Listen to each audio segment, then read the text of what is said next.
اور دربار میں سب سے زیادہ اہمیت بھی اسی ہندو کی تھی جس کا نام اس نے خسرو خان رکھا ہوا تھا۔ مبارک شاہ خلجی کی حکومت بھی اسی کی نااہلی، عیاشیوں اور بد کرداریوں کی وجہ سے خسرو خان کے ہاتھوں ہی ختم ہو گئی۔ پھر لودھی خاندان کی سلطنت بھی بڑی سلطنت تھی، لیکن اس کے آخری بادشاہ ابراہیم لودھی نے امور سلطنت انصاف سے چلانے کی بجائے لوگوں کو بزور طاقت دبانا شروع کر دیا، لوگوں کا قتل عام شروع کیا، اپنے رشتہ داروں کو انتقامی کارروائیوں کا نشانہ بنایا، یہاں تک کہ اپنی نااہلی کی وجہ سے کافروں کے ساتھ ساز باز کرنے پر مجبور ہوا اور بالآخر یہ بھی اپنی سلطنت سے ہاتھ دھو بیٹھا۔ مغلیہ سلطنت کو برصغیر پاک و ہند میں سب سے زیادہ دیر تک قائم رہنے والی سلطنت کا اعزاز حاصل ہے، جو کہ تقریباً 300 سال تک قائم رہی۔ اس سلطنت نے بھی کئی عروج و زوال دیکھے، ان میں بھی کئی نااہل حکمران گزرے، جن میں سے 2 بڑے نام ہیں۔ ایک محمد شاہ رنگیلا، جس کو امور سلطنت سے تو کوئی دلچسپی نہ تھی اور نہ ہی اسے امور سلطنت چلانا آتے تھے، اسے وراثتی طور پر حکومت مل گئی جسے اس نے رقص و موسیقی، شراب و شباب اور زنانہ لباس پہننے میں ضائع کر دیا۔ اس کی انہی حرکات کی وجہ سے مغلیہ سلطنت ایک بار پھر ان کے ہاتھ سے نکل گئی۔ پھر مغلوں نے جہاد کے ذریعے اس سلطنت کو واپس لے لیا۔ اسی مغل سلطنت کا آخری بادشاہ بہادر شاہ ظفر تھا، جس نے بظاہر تو 20 سال تک بر صغیر پر حکمرانی کی، لیکن اس کی حکمرانی صرف اس کے محل تک محدود تھی۔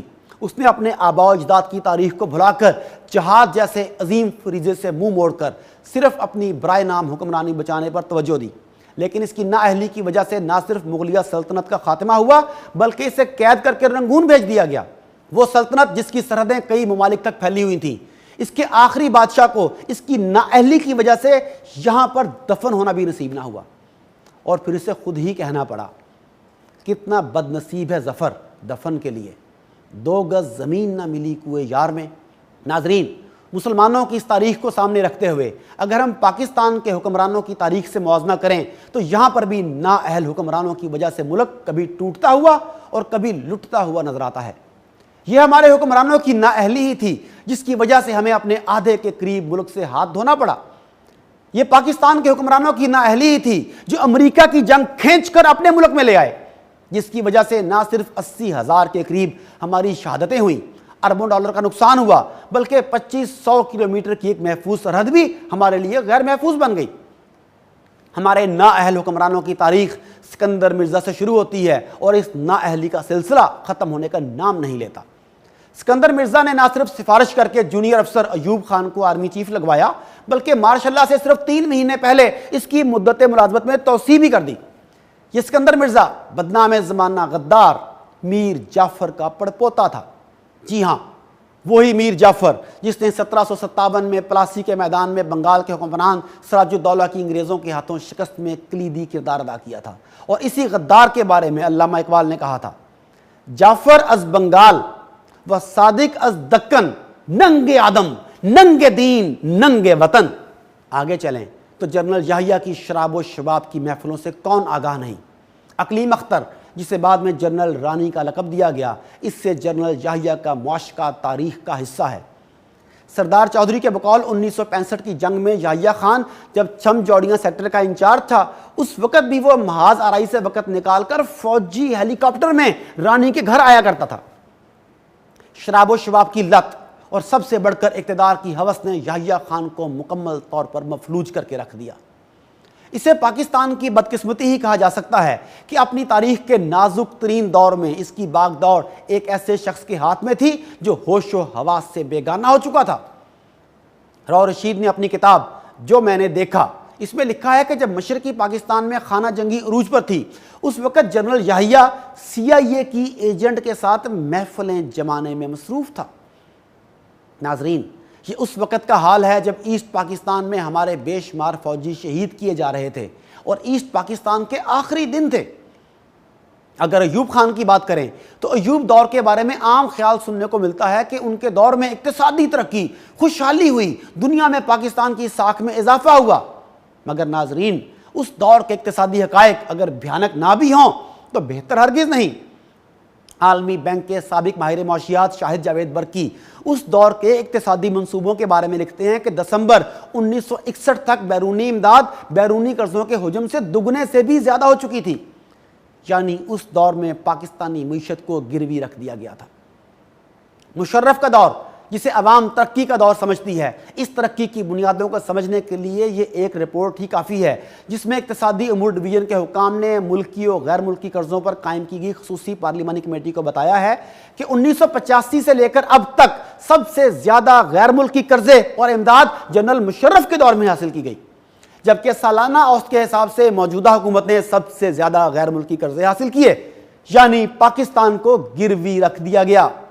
ناظرین، آپ کو یہ بھی یاد ہوگا کہ اپنے ہی لوگوں کو مکے دکھانے والا بہادر جرنیل جب ایک امریکی کال پر ڈھیر ہو گیا تھا، بنیاد یہ بنائی گئی کہ امریکی فوج سے تعاون نہ کیا گیا تو امریکہ ہمارا تورا بورا بنا دے گا، اور اب یہ اظہر من الشمس ہے کہ امریکہ سے براہ راست جنگ یا انکار سے ہمارا اتنا نقصان نہ ہوتا جتنا اس کا ساتھ دے کر ہم نے جانی اور اقتصادی طور پر بھگتا۔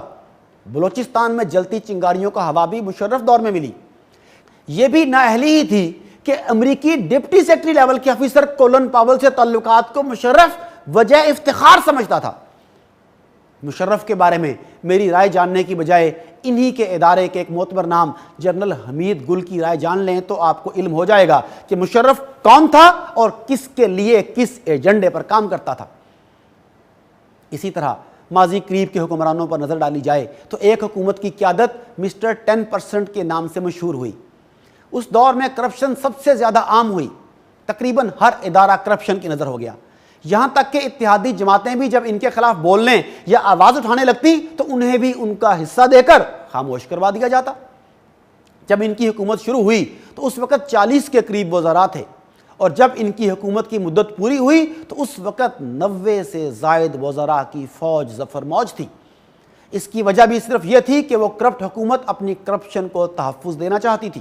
اس کے بعد ایک کرپٹ تاجر کی حکومت آئی جس نے اپنی کرپشن اور سسٹم بچانے کے لیے ایک طرف تو اپنی اتحادی جماعتوں کو خوش کرنے اور انہیں نوازنے کے لیے کرپشن کا بازار گرم کیا، تو دوسری جانب تاجروں کے لیے بھی کرپشن کے دروازے کھول دیے، یہاں تک کہ دشمن ممالک کے ساتھ ذاتی طور پر تجارتی معاہدے کرنے سے بھی باز نہ آیا۔ مختلف اداروں کے لوگوں کو خریدا گیا، میڈیا اور صحافی حضرات کی قیمت لگا کر ان کو بھی ہم نوا بنایا گیا۔ اس اقدام سے ملک کی جڑیں کھوکھلی ہوتی رہیں، لیکن ان لوگوں کا سسٹم آگے بڑھتا رہا۔ پھر یوں ہوا کہ کرپشن کے خلاف جہاد کا نعرہ لگانے والی قیادت اقتدار میں آ گئی، مگر اس حکومت کی اہلیت پر بہت سے سوال آغاز سے ہی پیدا ہو گئے۔